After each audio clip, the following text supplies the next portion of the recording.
¿Cómo están? Estamos desde acá, desde Madrid, transmitiendo. Muchas gracias, Rafa. Muchas gracias a IEPS por este espacio. Em, Voy a hacer una presentación muy corta sobre mí.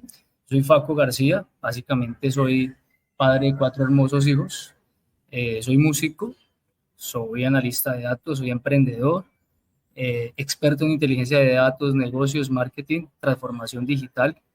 He sido columnista, profesor de cátedra, me gustan los números, me gustan los datos. He trabajado en varias compañías, he fundado varias compañías, todo en torno al tema de inteligencia de datos, inteligencia de mercados, investigación de mercados. Esa ha sido mi experiencia durante más de 15 años. He venido trabajando en todo este ramo. He trabajado con muchas compañías, con compañías pequeñas, compañías grandes. He trabajado de la mano con gerentes, con presidentes de compañías. Y toda esta experiencia me ha llevado a ciertos puntos y a tomar ciertas decisiones en cuanto a cómo manejar los datos y con lo que está pasando hoy, con las decisiones que estamos tomando hoy, con lo que está pasando con la inteligencia artificial y todo esto, pues lo lleva a uno a entender qué es lo que está pasando y cómo tomar estas decisiones. También en la experiencia que he tenido y he trabajado con, pues puedo decir, con más de 100 gerentes de diferentes compañías, la experiencia y cómo toman ellos decisiones y cómo piensan y cómo conmigo y con mi equipo hemos trabajado y les hemos ayudado a tomar esas decisiones. Y eso es lo que quiero contar hoy, cómo tanto como gerente, como proveedor de datos o como proveedor de números o como proveedor de inteligencia, también trabajar en ese proceso y llevarnos de la mano los unos con los otros. Entonces, más o menos eso es lo que quiero hablar de esta charla. Aquí no vamos a ver cómo utilizar ninguna herramienta. Yo durante toda mi experiencia, además de lo que me acabo de presentar, pues yo soy economista. Esa ha sido pues mi formación de profesión. Casi nunca lo digo porque no aplico mucho la economía, aunque aprendí muchísimo. Es una carrera muy bonita, muy hermosa, pero, pero yo no la aplico en su totalidad. Yo aprendí muchísimo de lo que es lo macro y aprendí mucho lo que es la estadística y la econometría. Y obviamente la matemática, en lo que se basa la matemática, pues para la economía. Pero la realidad es otra cosa, la realidad del mundo empresarial es otra cosa y la toma de decisiones es otra cosa. La economía es mucha teoría, demasiada teoría, y a la práctica de los negocios realmente es muy poca. Entonces, casi nunca me meto a decir y esto en mis presentaciones básicamente porque yo no lo aplico mucho. He tenido que aplicar muchas otras cosas, pero de lo que aprendí dentro de la economía ha sido eso, el ver lo macro, el ver los grandes números, el ver el entorno global, cómo verlo y cómo entender también cómo funciona la economía. Eso sí, eso me ha servido muchísimo y obviamente para toda mi carrera y para todo lo que estamos haciendo. Entonces, herramientas, aprendiendo muchísimo. Y pues cuando estaba en la universidad y cuando estábamos trabajando y todo eso, utilizamos diferentes herramientas para análisis de datos y con lo que hay hoy, pues es increíble todo lo que uno puede hacer con todos los datos. Pero sí, el objetivo de esta charla es aprender a usar la cabeza. Más allá y antes de utilizar cualquier herramienta, antes de utilizar sea inteligencia artificial, antes de usar R, antes de utilizar Python, antes de utilizar Excel o lo que sea, la idea es aprender a utilizar la razón y la cabeza y ustedes se van a dar cuenta que con todas estas cosas, hay, finalmente el uso de las herramientas sofisticadas ya es la última parte del proceso. No es lo primero, sino es lo último. Entonces, eso es básicamente lo que quiero comentarles y lo que quiero hablarles. Decía un psicólogo y un terapeuta mío, me lo repetía muchas veces, que si el problema está correctamente planteado, ya está la mitad de la solución. Y eso es muy cierto. Y esa es la parte más difícil de un proceso de investigación o un proceso de tomar decisiones, plantearse el problema, porque muchas veces no sabemos cuál es el problema, entramos en desesperación, se nos caen las ventas, nos llega el CEO cuando somos parte del equipo y somos gerentes de producto, somos investigadores, somos gerente de categoría, manejamos un punto de venta, estamos lanzando un producto o somos emprendedores. Y viene el inversionista también y nos dice, necesito el dato, muéstrame el mercado, muéstrame el tamaño del mercado, lo que sea. Ahí es donde viene el afán y ahí es donde viene el problema, porque es que no sabemos plantear el problema. Y ahí es donde toca dedicarle tiempo, plantearse el problema. Y la parte de plantearse el problema es lo difícil. Y para poderlos introducir en este tema del problema, hay dos historias que les voy a contar. La primera se las cuento en este momento y la otra se las contaré más adelante, de las cuales yo aprendí muchísimo en cómo tomar esas decisiones, cómo plantearse el problema y cómo, pues obviamente, plantearse las soluciones. No sé si ustedes conocen esta salsa, la ragú. Yo aprendí a comer ragú hace 3 semanas. Yo realmente no la conocí. La historia la conozco hace muchos años, la historia la conozco hace más de 10 años. Cuando trabajaba en una compañía que se llama Radar, conocí esta historia, me compartieron esta historia y la he vendido porque de ahí nació, de ahí se empezó a separar lo que yo tengo como objetivo, o sea, el objetivo de investigación. Ahí aprendí muchas cosas. Entonces, de aquí nace esta historia. Les quiero hablar básicamente de un señor que se llama Howard Moskowitz. Ustedes pueden buscarlo por internet. Él básicamente es un científico de datos. Él es físico y él es especialista en física y psicología del consumidor, básicamente.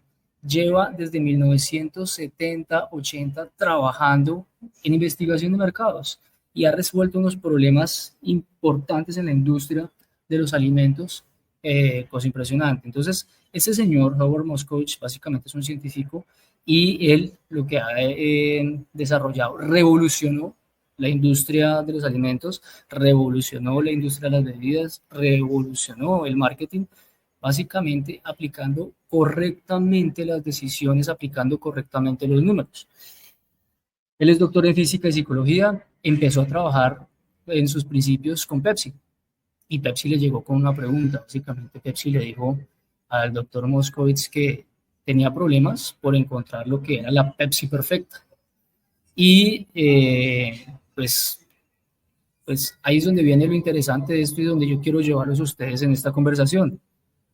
Hay que hacerse las preguntas y hay veces hay que ser el mamerto del salón y preguntarse, oiga, ¿pero por qué? Llega el CEO o llega el gerente de mercadeo y yo quiero que me dé la fórmula o la Pepsi perfecta. Y este señor dice, pero no entiendo por qué la Pepsi perfecta. Entonces el hombre pues hace unas sesiones de grupo, hace unas investigaciones, hace unos focus group, unas encuestas, hace una cantidad de cosas para poder encontrar lo que es la Pepsi perfecta. Y resulta que al hacer esas pruebas, esas catas o lo que sea que hacía para encontrar esa información, pues no encontraba nunca la Pepsi perfecta. ¿A qué me refiero? Básicamente, si ustedes no conozco bien el perfil del público que me está escuchando, entonces los que ya saben y conocen de estadística, pues bueno, me entenderán, los que no, lo explico de una manera muy sencilla. Cuando sacan uno los datos y uno le pregunta a cierta gente, uno va a encontrar algo así como una curva de campana, donde por aquí van a estar los poquitos que consumen poco y por acá en esta cola los poquitos que consumen mucho. Y por acá en el centro de esa campana están donde todo el mundo piensa lo mismo. Entonces, ¿qué pasaba con esa curva en esas encuestas, en esa estadística que hizo Howard o el doctor Howard? No había una curva. O sea, lo normal es que exista una curva en la estadística. Pues no existía esa curva. Era una cosa toda rara. Entonces él dijo, acá hay algo extraño. Esto no se comporta de manera normal. Y se la pasó, finalmente como que no dieron conclusión a esa investigación. Y Howard, pasaron años, él empezó a hacer otros estudios y por allá se le alumbró la mente en algún viaje y dijo, es que la pregunta está mal hecha. Ustedes están buscando la Pepsi perfecta y no es la Pepsi perfecta, son las Pepsis perfectas. Y ahí empezó su teoría. Ahí empezó a pensar en las Pepsis perfectas. Y pues obviamente al principio le decían, no, pero pues, ¿qué le pasa? Está loco. Esto pues no tiene sentido. O sea, yo quiero una sola Pepsi que yo quiero venderle a todo el mundo. Y su tesis es que no. De repente lo contactaron de una empresa de pepinillos, y lo mismo, él dijo, le dijeron, quiero vender el pepinillo perfecto, pepinillos así envasados como en estos tarros, y él decía lo mismo, no es el pepinillo perfecto, son los pepinillos perfectos. Entonces ahí fue cuando llegó una empresa que se llama las Sopas Campbell, con su marca Ragú, y tenía una crisis en ese momento, se le estaban cayendo las ventas, básicamente había otra salsa que se llamaba Prego y se los estaba comiendo, se los estaba llevando el mercado. Y entonces contrataron al doctor Howard y le dijeron, tenemos problemas, necesitamos encontrar qué es lo que pasa, esta gente nos está llevando por delante y pues necesitamos encontrar la solución, qué es lo que está pasando. Entonces este señor le dijo, bueno, vamos a trabajar en eso. ¿Qué hizo? Empezó a hacer pruebas. Hubo presupuesto, había que salvar la empresa y básicamente el doctor Howard se viajó por todo Estados Unidos armando una gran investigación. Se fue por Los Ángeles, por Nueva York, por Miami, por Kentucky, por todas las ciudades de Estados Unidos, armando grandes grupos focales y les dio a probar cerca de 45 mezclas diferentes de salsa para pasta. Y a cada uno hizo una investigación muy precisa y con unos indicadores. Y si pruebe este plático de salsa en esta pasta y deme su calificación. Cuando tuvieron todos los resultados, pues básicamente analizaron todos los datos. Imagínense en los 70s, en los 80s, cuando se hizo esta investigación, cómo analizar todo eso. Estamos hablando de miles de pruebas, miles de personas. O sea, el Excel ahí no había. O sea, esto era una cosa muchísimo más complicada de analizar. Pero pues básicamente con las herramientas que había en ese momento se hicieron y lo analizaron. En que el resultado de todo este análisis y de todo esto consistió en que encontró 3 clústeres o 3 grupos de salsa de espagueti que eran los que más gustaban y que tenían diferencias significativas. Entonces uno era el espagueti normal, o sea, la salsa de espagueti normal, que era la que normalmente se conocía, otra que era algo así como el espagueti picante o spicy, y otra que les llamaban los extra chunky o algo con trocitos extra, algo como una sensación de lo que se sentía al comerse la salsa. Y pues básicamente ese fue el resultado. Y él le decía, se volvió a donde los de Ragu y les dijo, hay 3 tipos de salsas que ustedes deben implementar. 1 de cada 3 consumidores le gusta esta salsa que es con trozos crujientes. Una salsa que no existía. Una salsa de espagueti que no había en el mercado, que ni siquiera Prego, que era su competidor más fuerte, la tenía. No existía. Entonces, pues básicamente es uno de los principales hallazgos. Ragu dijo, listo, vamos a sacar esos 3 tipos de salsa, vamos a sacar esa con los pedacitos extras y vamos a sacar al mercado. Efectivamente, fue un hit y desde ahí Ragu, básicamente, durante más de 10 años facturaron más de $600 millones con esta fórmula, con esta salsa. Entonces, eso fue uno de los principales y primeros hallazgos de Howard Moscovich. ¿Por qué? Básicamente encontró algo muy interesante que nadie conocía y nadie entendía, que habían diferentes tipos de salsa. Y es algo que Howard le empezó a llamar a esto algo que se llama la segmentación horizontal, que no existe un solo gusto, sino que existen muchos gustos. Entonces, de ahí para adelante sacaron más de 36 variedades de ragú y pues sencillamente empezaron a sacar al mercado pues, o a crecer de una manera impresionante. Eso fue uno de los grandes aportes y uno de los grandes momentos de Howard. Ahí es donde yo quiero entrar y destacar pues el tema del problema. El problema pues básicamente lo estaba, como lo decía Pepsi. Pepsi lo estaba planteando que necesitaba una fórmula. Y Ragú básicamente lo que quería encontrar una fórmula, saquen este problema, pero el problema estaba en algo que no existía. Entonces, y no existía pues porque básicamente ni siquiera el consumidor sabía que esto existía. El consumidor básicamente cuando prueba la salsa es cuando dice, esto es lo que yo quería, pero no sabía cómo plantear. Y aquí viene uno de los grandes problemas que también cometen los gerentes, y es el tema de la investigación de mercados y las encuestas. Es algo muy serio y muy complicado de entender y analizar. que lo vamos a plantear más adelante. Pero no, o sea, al hacer una investigación de mercado, o sea, al tomar encuestas, hacer la pregunta correcta nace de plantearse el problema correcto. Y si te planteas el problema correcto, pues básicamente la mitad de la solución ya la tienes hecha. Entonces, eso es uno de los temas, pues básicamente por donde yo quiero arrancar. Algo también muy importante, y es, aquí nace una frase muy interesante que lo dice Howard, y es, el cerebro no sabe lo que la lengua le gusta.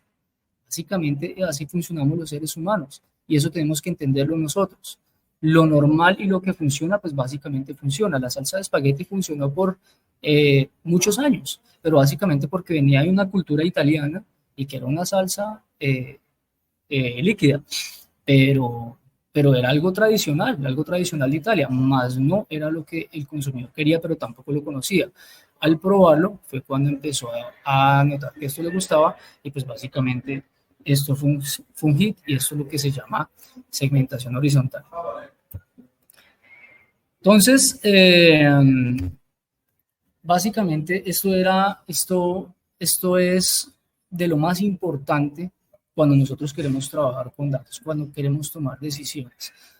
Tenemos como equipo de mercadeo, como equipo de investigación, como gerente de producto, saber tomar estas decisiones y sabernos plantear exactamente qué es lo que queremos y tomarnos el tiempo necesario para tomar pues correctamente estas decisiones.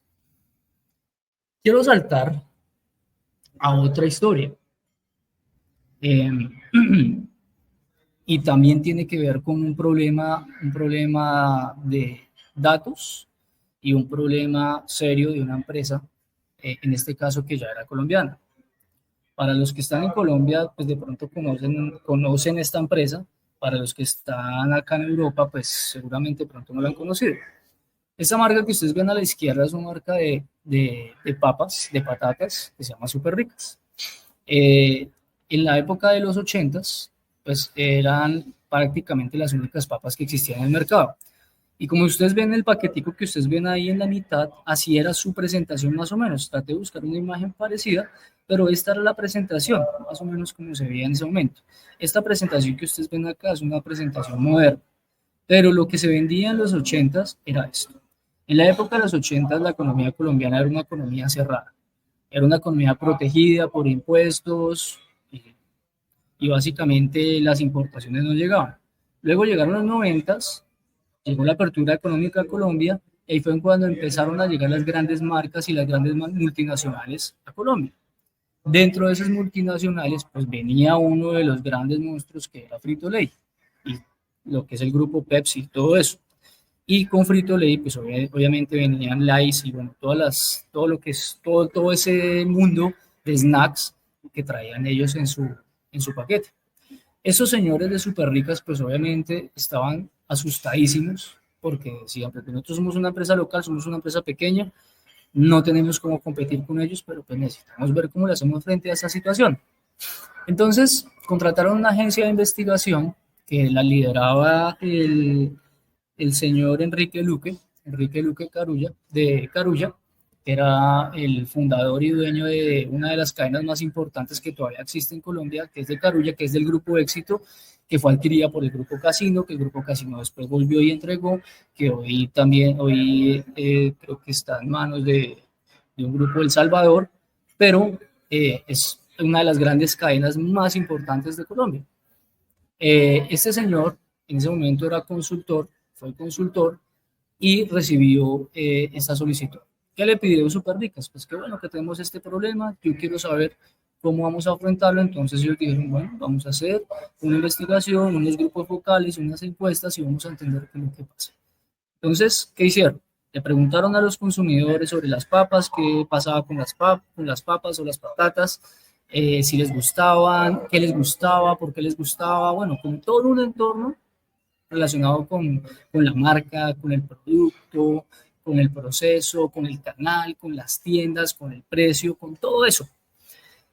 Y dentro de los principales hallazgos que encontraron dentro de esa investigación, o lo que más la gente les decía, era que les gustaba que las papas, las patatas vinieran en esta presentación. O sea, que es que el consumidor cuando iba a la tienda cogía las papas y las podía ver a través de esa ventanita que ven en ese paquete y que pues ver que estaban bien, que estaban tostadas o que eran crujientes, que no estaban rotas.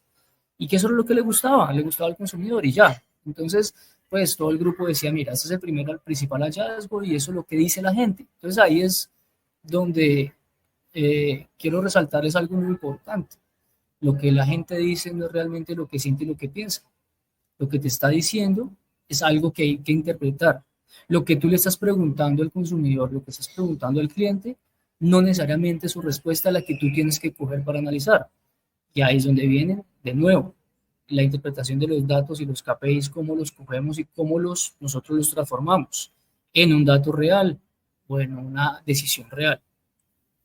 Entonces, lo que le decían ellas era eso, que básicamente querían ver la papa porque que no estuviera rota, que estuviera bien para poderla comprar. Entonces, todo el mundo les decía eso y básicamente la decisión era, bueno, vamos a dejar el paquete así, vamos a dejar la presentación así y todo eso. El señor Enrique Luque llega y dice, no señores, vamos a hacer todo lo contrario. Eh, el, el, el resultado de esta investigación o lo que nosotros recomendamos es que ustedes tienen que tapar esa ventanita y tienen que entregar las papas tapadas, porque lo que le está mostrando la ventanita al consumidor es que no confían en ustedes, sino que tienen que ver que si el producto es bueno. Entonces, pues todo el equipo dijo, bueno, pues esto es una locura, ¿cómo vamos a hacer eso? ¿Qué va a pasar? Pues claro que sí. Entonces, de ahí, pues obviamente con su experiencia, porque era un señor de una experiencia, pues tenían que hacerle caso y básicamente él llegó y dijo esto y esto era pues básicamente una orden. Entonces, para llegar a quitar, de pasar de este proceso, de este empaque a este empaque, imagínense lo que tocó hacer. Tuvieron que irse en todo el proceso de producción, desde la siembra de la papa hasta la tienda, hasta el tendero.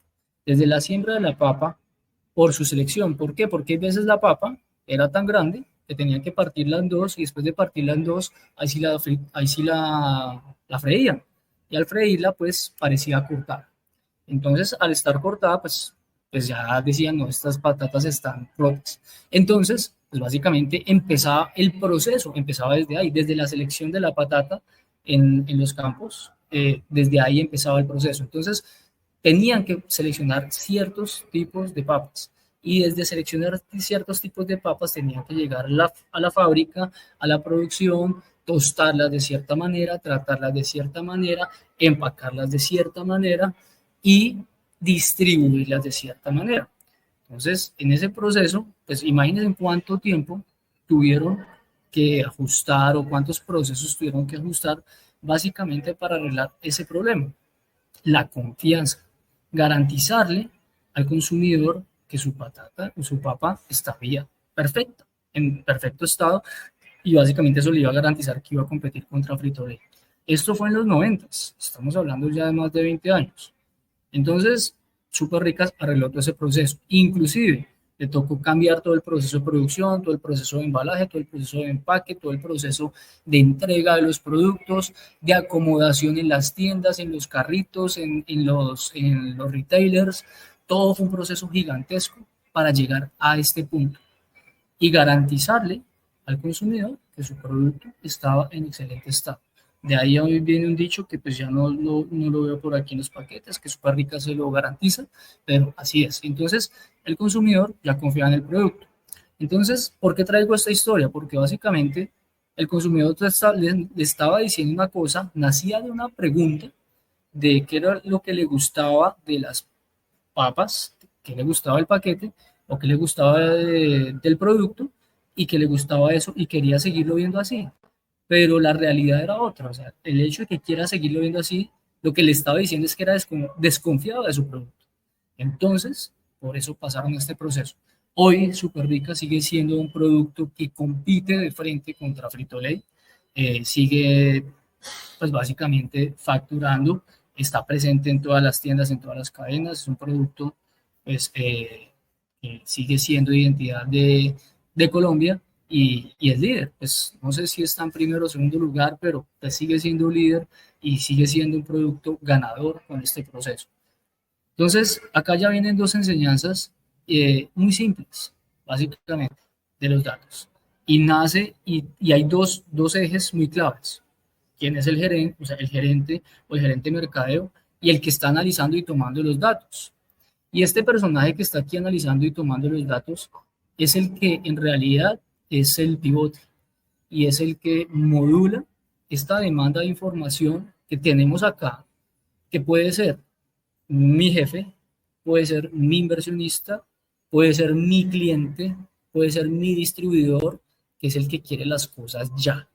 Y esa persona que quiere las cosas ya y las quiere así, esta persona que está acá, que puedo ser yo soy el que tiene que modular, el que tiene que entender y tomar las decisiones de una manera correcta y tomar la información, analizar de una forma correcta y tener cierto poder de análisis.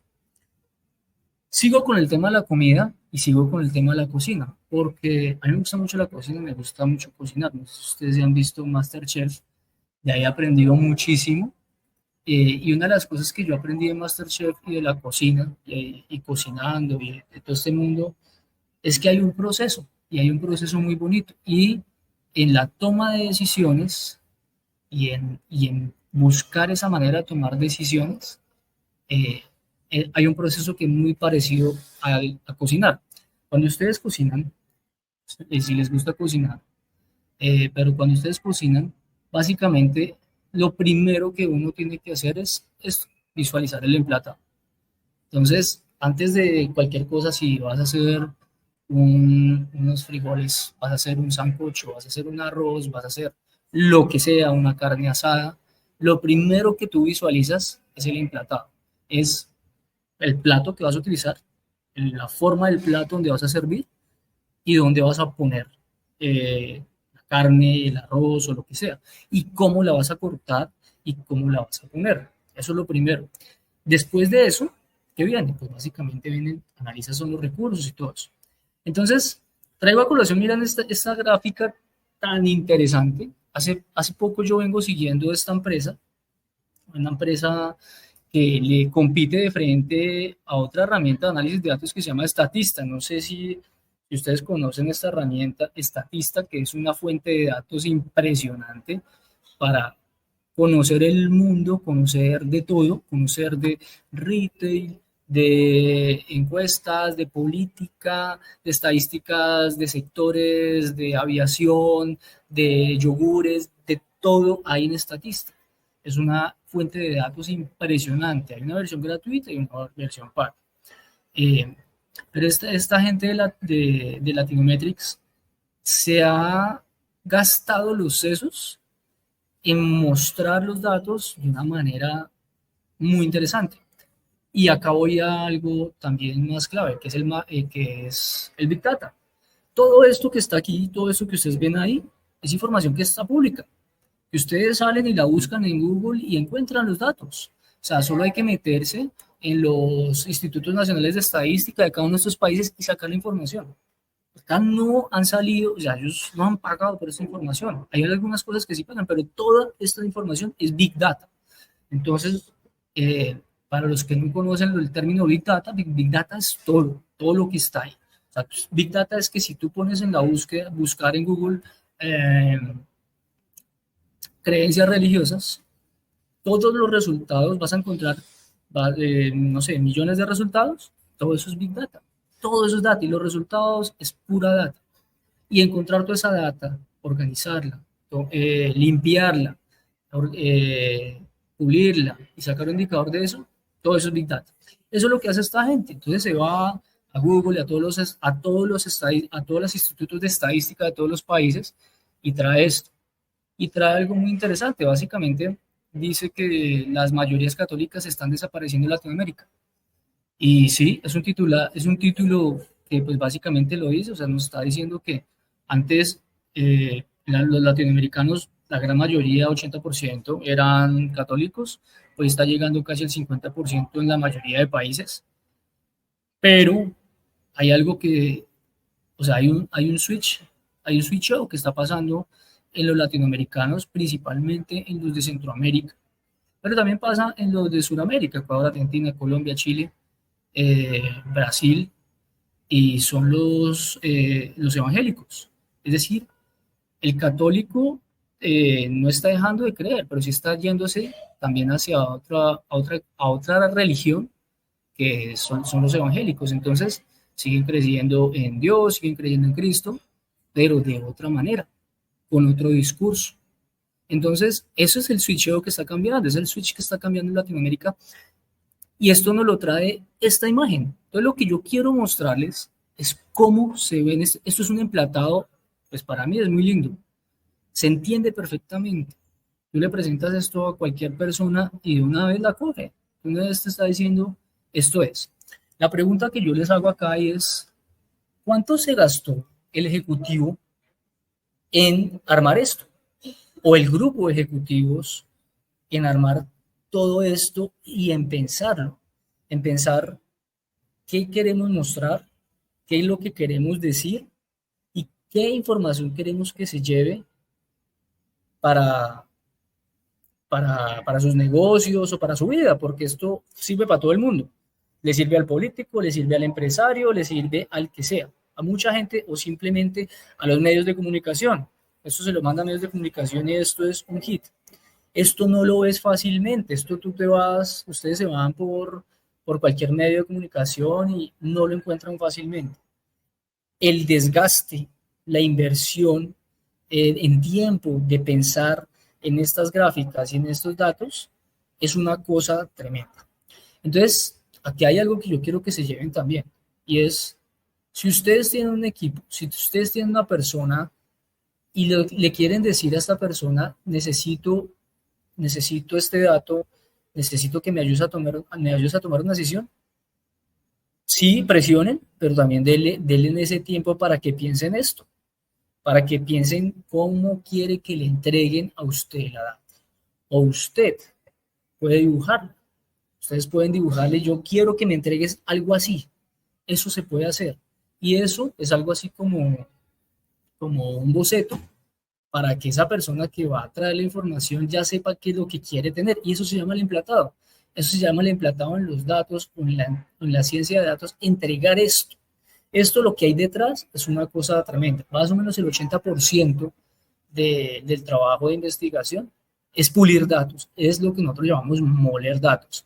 Coger, meterlos en un Excel, meterlos en una base de datos, hacer un programilla y ese programa que extraiga y que quite las comas, los puntos, o que ponga, que lo que diga ABC o lo que diga Coca-Cola lo traiga para acá, que una cosa con la otra. No se imaginan la cantidad de datos que hay, o creo que sí se lo imaginan. Ustedes en sus negocios. Si son estudiantes, cuando han hecho sus tesis, pues ya me lo dirán.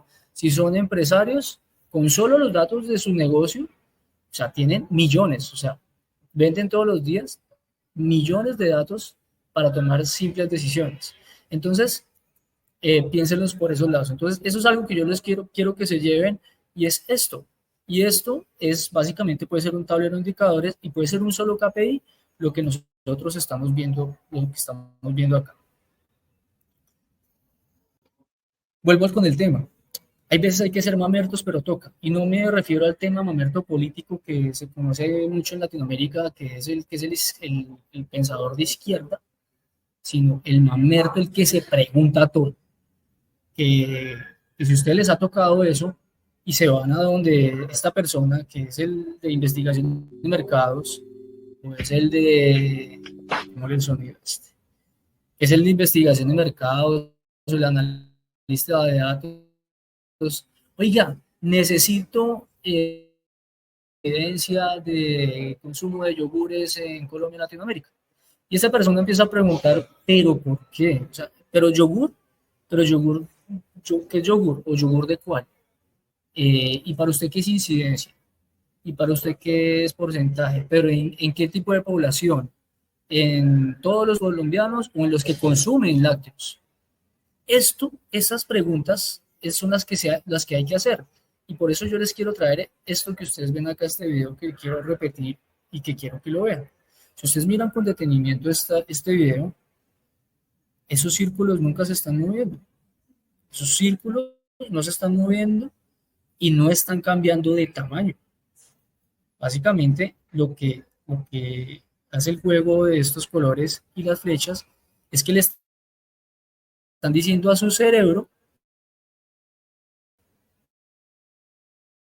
que eso está pasando, siguen siendo del mismo tamaño. Es una cosa que le vuela a uno la cabeza, pero es así. Entonces, ahí es donde viene lo que es la presión del momento. Cuando, y le pasa mucho a los emprendedores, le pasa mucho a las startups, porque es que en las startups, tanto el inversionista como otros emprendedores te dicen, dame el dato de mercado ya. No, métete ahí en Google y sácalo y busca y no sé qué, y empiezan a presionar. Y uno, pues, corre por ese dato y lo busca, pero lo saca de acuerdo a lo que te está pidiendo, pero pues, los está sacando con la urgencia. Y aquí es donde hay que pararse, porque ese dato que tú estás levantando en este momento y esa información que estás levantando en ese momento, finalmente la vas a utilizar por, o por meses o por años. Entonces, quiero que se lleven eso y recuerden ese video y si quieren de alguna manera se los hago llevar porque yo cuando vi este video me voló la cabeza y pasa así con la vida. El cerebro es una cosa, el cerebro trabaja de una manera muy, muy rápida y muy con unos patrones que uno a veces no puede entender. Entonces, mi invitación con los datos y con la toma de decisiones es paren y piensen. ¿Y por qué? ¿Y por qué? ¿Y por qué? ¿Y por qué? ¿Y por qué? Eh, Otro ejemplo de, de eso es que nos-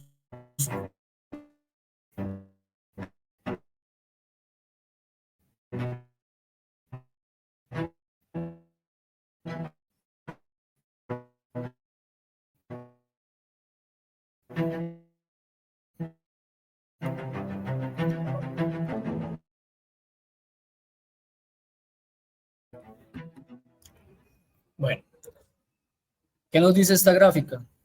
Que la temperatura está subiendo, que la temperatura global está subiendo, que pues, con el discurso del calentamiento global pues, nos está diciendo que los polos se están derritiendo, que el mundo está cambiando, que el calentamiento global es una cosa grave, que es difícil. Y sí, hay calentamiento global, las temperaturas están cambiando, las temperaturas están creciendo. Y esa es la foto que vemos desde 1800. Estamos hablando de más de 200 años que están monitoreando y que esto está caliente, ¿sí? Tienen toda la razón y ahí y pasa de todo. Hay pues activistas, hay de todo, hay temas políticos, hay creyentes en el tema, hay no creyentes, en fin, hay un tema muy clave. Y ahí vuelvo al mismo punto, y es la objetividad y el preguntarse todo, absolutamente todo. Ahora, observen esta gráfica. Esta gráfica es casi lo mismo, pero tomada desde hace 2000, 3000 años antes de Cristo. Los últimos 5 años, la temperatura del planeta ha tenido una evolución, ha tenido ciclos y ha venido inclusive en descenso. Y si ustedes miran esta parte, la última parte, llegando a los años 2000, es cuando ha venido en ascenso. Pero ha venido en ascenso y en unos momentos de ascenso también por acá, en el año 1000, antes del año 0, en el año 1500, por acá en el año menos 2500, en el año 1000, menos 1500, en el año menos 2500. Entonces, y cada uno tiene sus momentos, o sea, y pues acá no hubo revoluciones industriales ni nada de eso. Muy probablemente sí, la revolución industrial ha causado parte o ha acelerado parte del proceso, seguramente, es posible. Pero lo más posible también es que estamos subidos en una nave que también va en ascenso. Entonces, vamos en una nave de ascenso y también nosotros la estamos acelerando.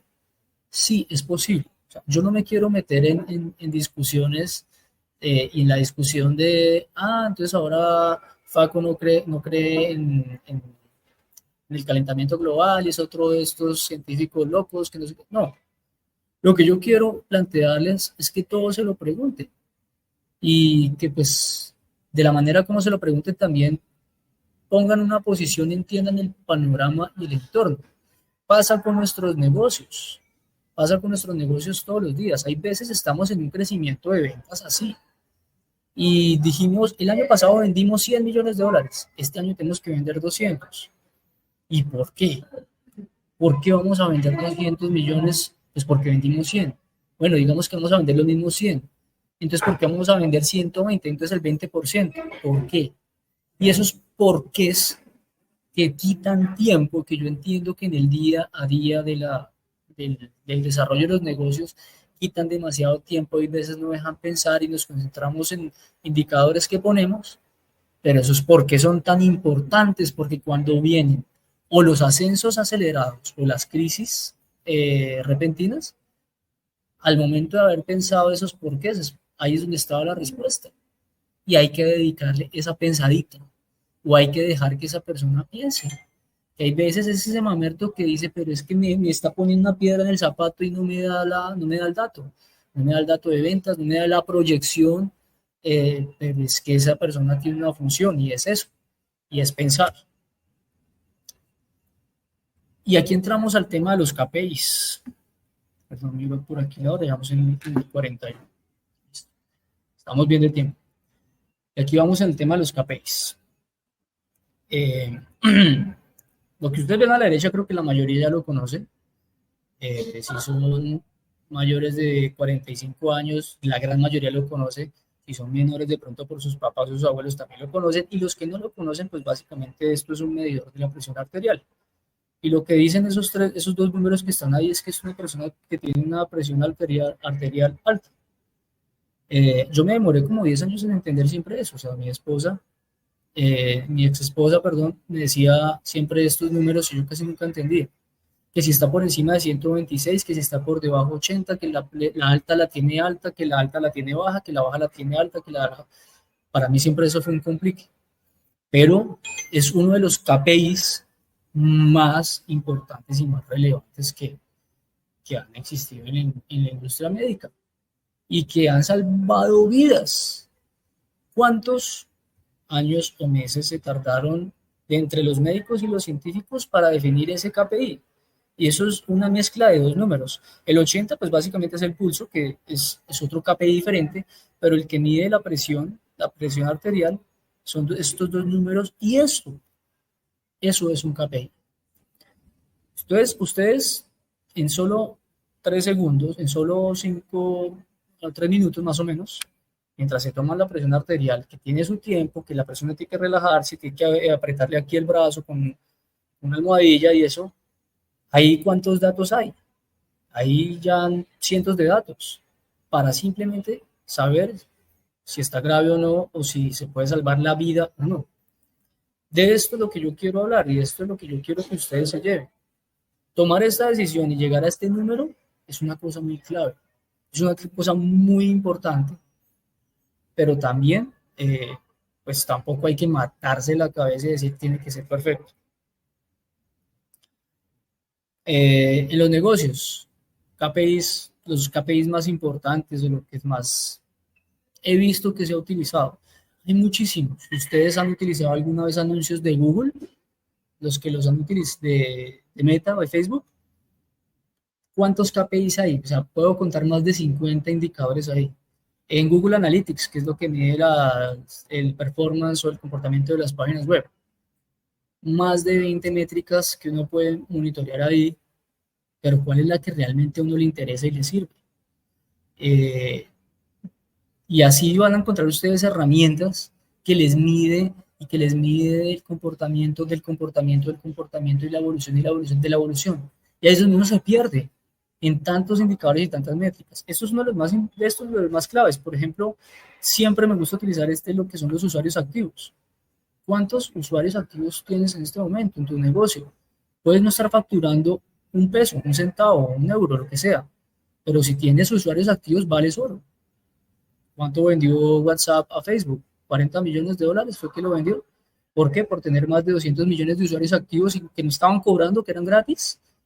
Era el KPI de WhatsApp, usuarios activos. Y aquí es donde viene una palabra muy clave que la vamos a retomar más adelante, que se llama el constructo. Para usted, ¿qué es activo? Para usted, ¿qué es usuario? Usuario es una persona que bla, bla, bla, bla, bla, bla. Y activo es una persona que usa el dispositivo bla, bla, bla, bla, bla, hasta cierto nivel. Y esto es una métrica muy importante.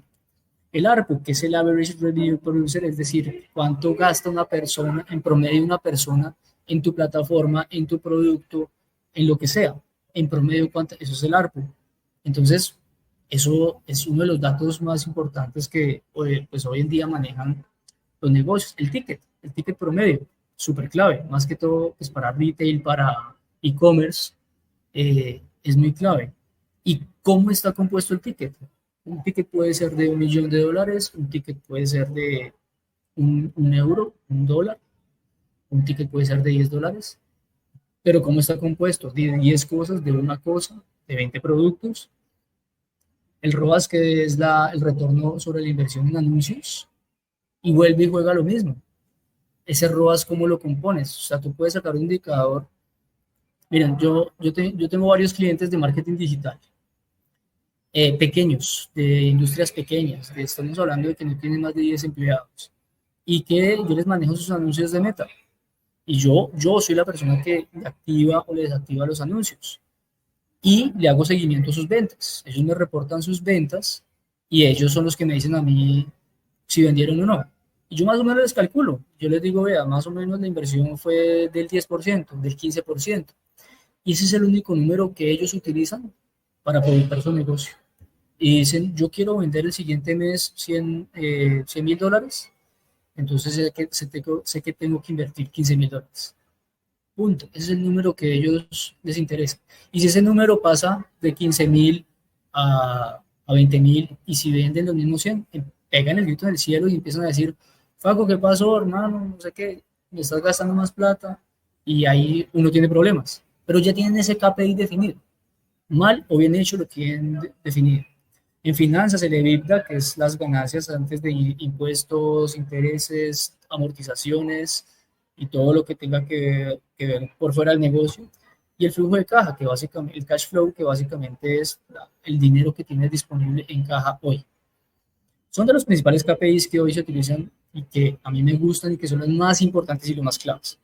Pero yo pienso que cada negocio y cada empresa tiene que manejar su propio KPI, como lo que les decía del ROAS, pero hay KPIs claves para cada uno de los negocios.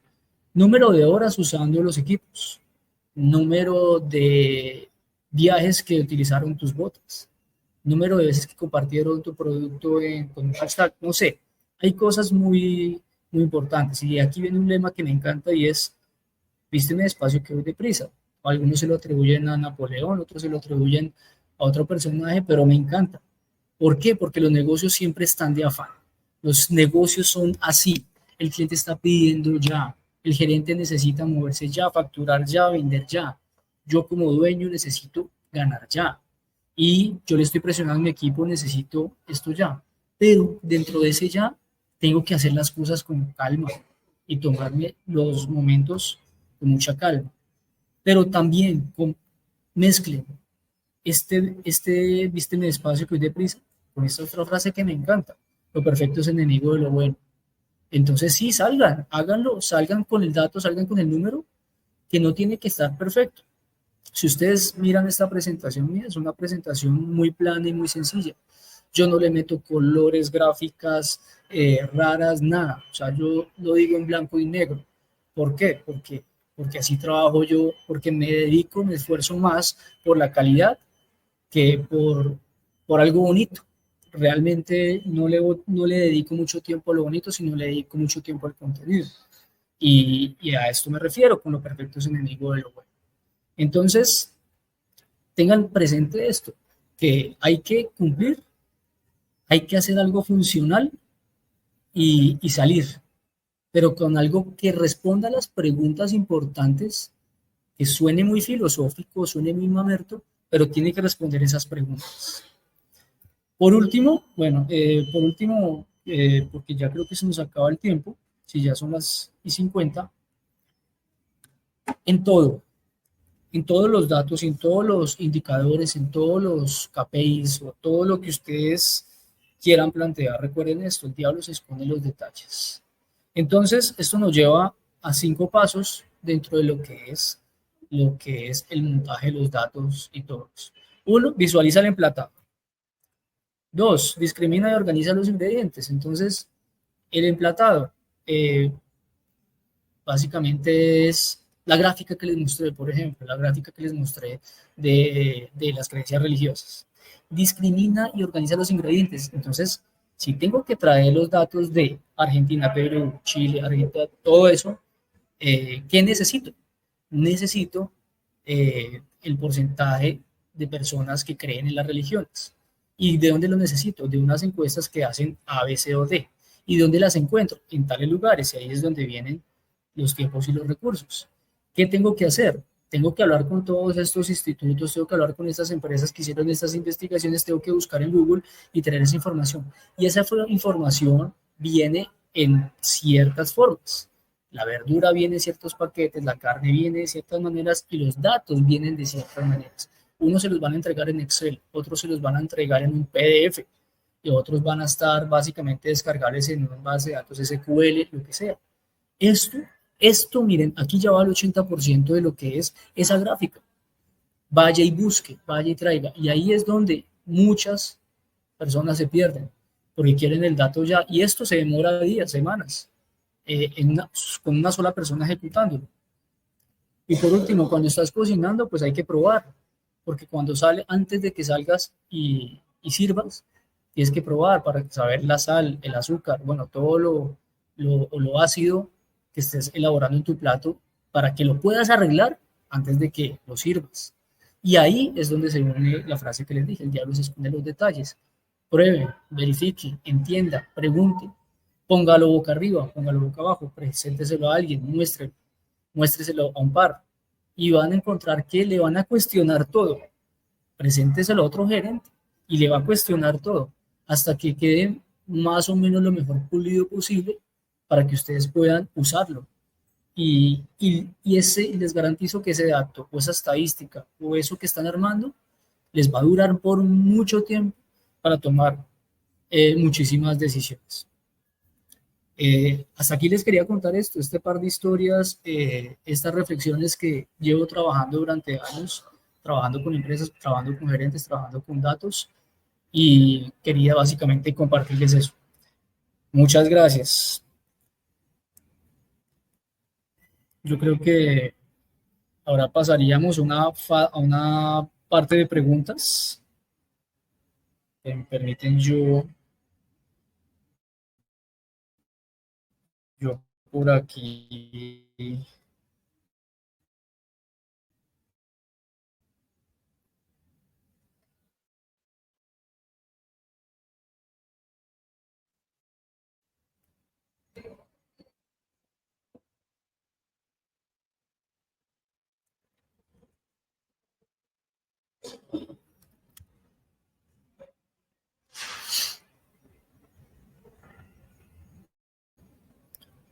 Bueno, estoy aquí entrando a la zona de preguntas.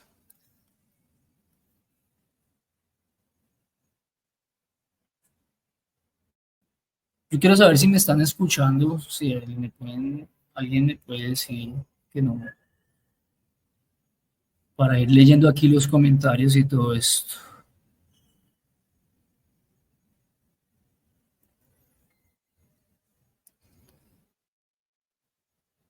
Bueno, ya me estoy volviendo buenas. Hola a todos, saludos de San José. Hola Jorge de Costa Rica. Gonzalo, buenos días. Juan Soler desde Colombia, mucho gusto. Hola. Hola desde Venezuela, Juan, Tony. Hola desde Monterrey, México, qué chévere. Buenas y todos desde Sevilla, qué bueno, estamos cerca. México, Alberto desde Colombia. Bueno, a ver qué vemos por aquí, se escucha bien. Por acá desde Chile. Ok, mira, por aquí nos dice César que qué tiene que ver esto con los datos y la inteligencia artificial? Excelente pregunta. César, lo, antes de uno meterse a hacer prompts con la inteligencia artificial, que es lo más fácil del mundo. Tú, tú pagas ChatGPT y le montas una base de datos, conviérteme esto en esto. Lo más importante es lo que les acabo de mencionar, porque tú te puedes gastar horas preguntándole a ChatGPT miles de cosas y te puedes perder el tiempo ahí sacando una cantidad de conclusiones que ChatGPT te puede sacar. Pero si tú no tienes tu pregunta clara y tu problema claro, lo que hagas con ChatGPT o con cualquier herramienta de inteligencia artificial no te va a servir absolutamente de nada. Porque la inteligencia, o sea, inteligencia artificial básicamente ya está ahí, es hacer un buen prompt. Y el buen prompt, ¿de dónde nace? De una buena pregunta y de un buen problema planteado. Pasó en los 70, pasó en los 80 y está pasando exactamente hoy. Entonces, a eso me refiero con esta charla que hicimos, y porque lo que básicamente lo que les decía, que no vamos a ver ninguna herramienta. Lo que vamos a ver es cómo plantearse bien la pregunta, el problema, y ahí pueden utilizar cualquier herramienta, utilicen lo que sea, utilicen R, utilicen lo que quieran, utilicen al mago que sabe utilizar SQL o sabe utilizar Python y te trae los datos. Lo importante es que tú le puedas entregar a esa persona que es un mago en los datos y te pueda traer ese indicador que tú estás pidiendo, que tú necesitas. A eso me refiero con todo esto que acabamos de hablar. Georgina nos dice muy interesante la información, estos son ejemplos muy útiles. Un poco de salseo, no sé qué es eso. Salsa con papas, sí. Con eso me voy, se fue Jaén, ponen salchipapas, ajá. Actualizar anda, la tendencia dice que iremos bajando. Dice Daniel, ¿un KPI puede hacerme tomar la decisión de iterar en un producto o negocio? Claro que sí, claro que sí. O sea, de hecho ese KPI que establezcas eh, te puede definir pues en dónde estás parado con tu negocio, y inclusive 18 meses antes puedes definir si paras el negocio o pivoteas.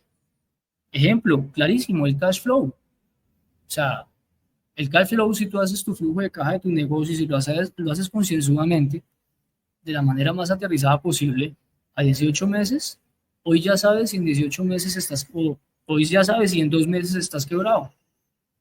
Eh, entonces, básicamente lo que te está diciendo ya es, póngase las pilas, cambie de camisa, mire para otro lado y tome decisiones ya, porque pues básicamente el negocio no está bien como lo estás haciendo. Silvia se escucha Madrid, Jaquelina desde Argentina, o Jaquelina.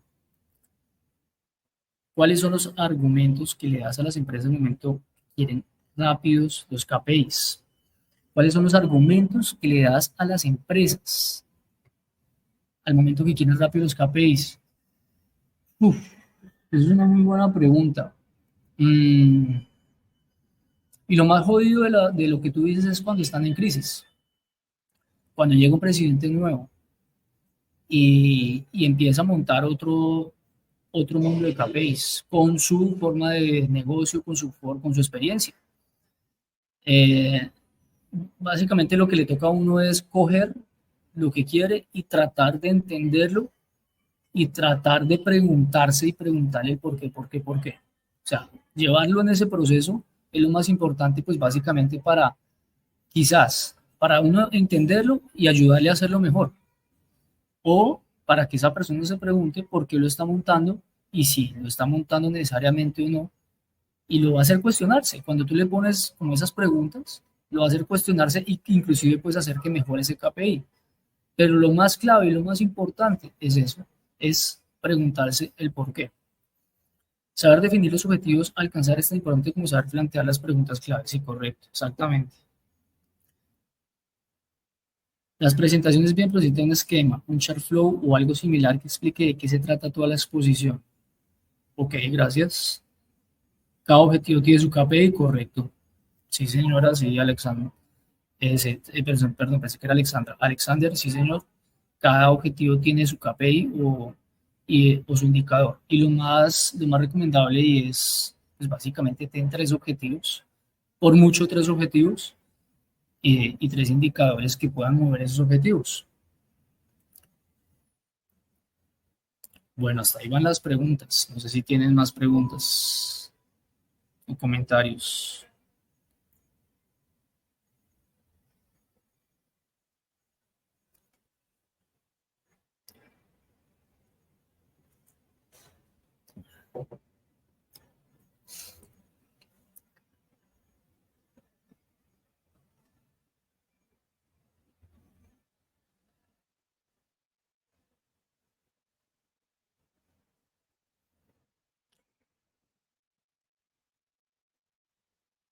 Bueno, Rafa, pues yo creo que ya